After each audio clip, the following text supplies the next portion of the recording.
That's a loaded question because how much experience in your gut, you just absolutely, your first reaction is to be frozen, and or all you want to do is, you lost your breath. To be stuck, it means you are totally, unequivocally, you lose all senses when you're stuck. I don't know, how would you describe being stuck? Well, I think it varies too, depending on the issue and how prepared you are to deal with it.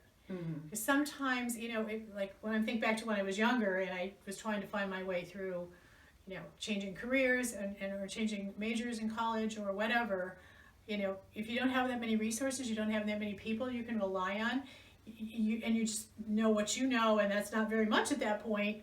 It's a lot scarier, a lot more painful. I remember feeling very alone and very, I guess, scared. I've made a decision, I've made an investment here.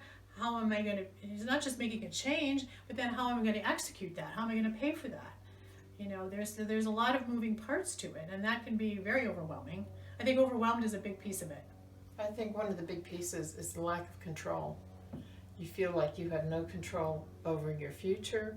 You have no control over what you do on a daily basis.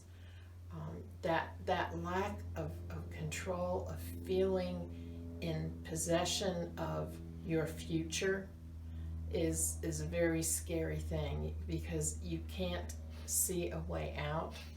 You get lost in the stuckness of it, the being trapped. It's like being trapped, and it can come from anything.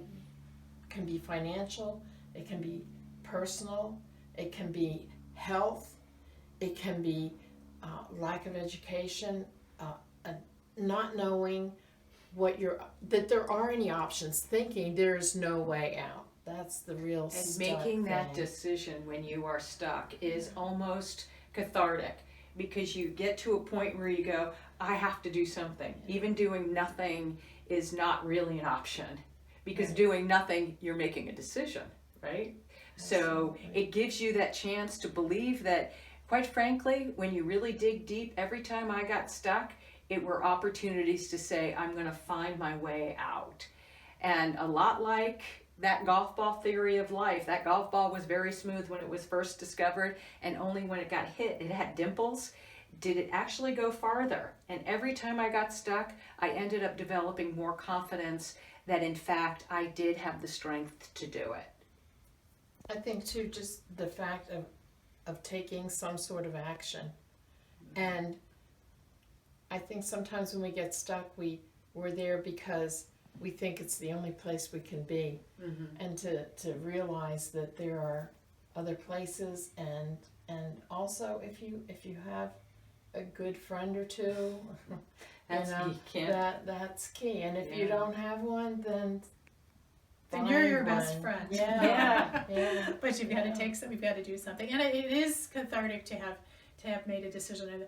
When my husband was ill and the economy was bad, and I was trying to figure out what I was going to do with my career, and I literally made a decision in one afternoon. I sat down and I signed up for the Master's Internet Marketing program, and I also signed up for another program that was going on in DC that just kind of met regularly on a monthly basis. But I had just been putting everything on hold around his situation and his health, and I knew I had to do something to move forward, and I just did it. I mean, literally in the span of, I still remember the day. It was so like, I don't know how it's going to turn out, but I'm doing it. I'm jumping in, and I'm just going to make something happen. And